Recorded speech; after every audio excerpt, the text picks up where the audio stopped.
হিসেব ছাড়া আল্লাহ তাআলা এমনিতেই বলবেন হিসাব টিসাব নাই, তোমাকে এমনি জান্নাতে দিলাম। এটা চান আপনারা? দেখুন কোরআনে কারীমে আল্লাহ তাআলা বলছেন ইন্নামা ইউওয়াফাস সাবিরুনা আজরাহুম বিগাইরি হিসাব।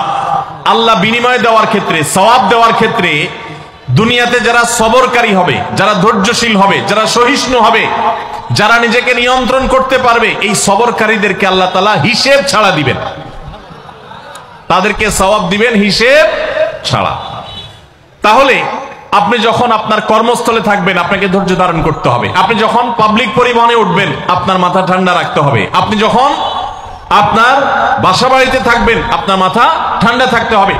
মাথা গরম হয়ে যায় যাদের, হট মেজাজ যারা, কথায় কথায় মাথা গরম হয়ে যায়, ধৈর্যহীন হয়ে যায়, যেখানে সেখানে গন্ডগোল বাধায় দেয়, মারামারি বাধায় দেয়, ধৈর্য সহ্য বলতে কিছু নাই, এই লোকগুলো কিন্তু এই সৌভাগ্যবান মানুষদের কাতারে শামিল হতে পারবে না। ঠিক একইভাবে দাম্পত্য জীবনে সুখী হতে হলে সবর এবং শকর, এই দুইটা মূল মন্ত্রের কোনো বিকল্প পথ খোলা নেই। সেটা স্বামীর জন্য প্রযোজ্য, স্ত্রীর জন্য প্রযোজ্য।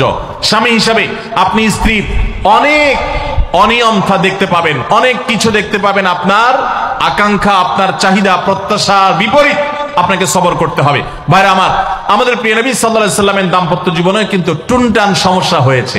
আপনারা মনে করতে পারেন নবী সাল্লাল্লাহু আলাইহি সাল্লামের ঘর, ওনার স্ত্রীগণ সাহাবী, তারা উম্মুল মুমিনিন আমাদের মা, এত মর্যাদাবান মানুষ তারা, তাদের আবার ঝামেলা হয়েছে। ভাই দাম্পত্য জীবনে টুকটাক সমস্যা তাদেরও হয়েছে। প্রিয় নবী সাল্লাল্লাহু আলাইহি সাল্লাম নিজে একদিন বাসা ছেড়ে মসজিদে নববীতে এসে মন খারাপ করে বসেছিলেন, তিনি বাসায় যাচ্ছেন না, অভিমান করে।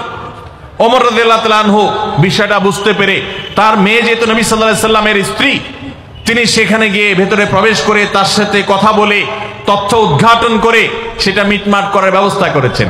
স্বয়ং নবী করিম সাল্লাল্লাহু আলাইহি সাল্লামের জামাতা, ইসলামের চতুর্থ খলিফা আলী রাদিয়াল্লাহু তাআলা আনহু, তার মতো এত মর্যাদাবান মানুষ, তার ঘরে স্ত্রী হিসাবে আছেন কে?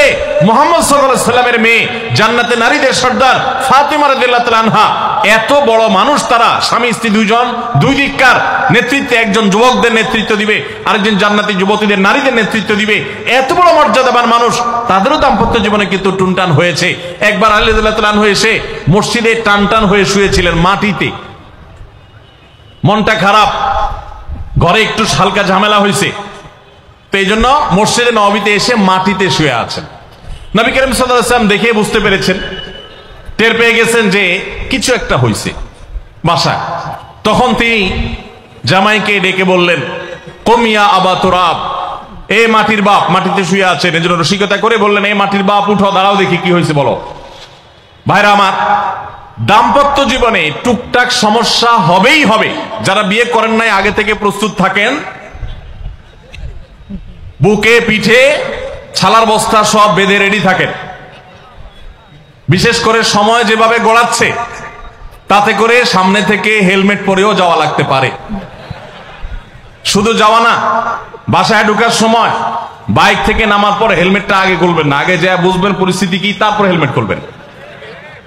বুঝেন নাই? দাম্পত্য জীবনে টুকটাক সমস্যা হবেই, এটা প্রত্যাশিত।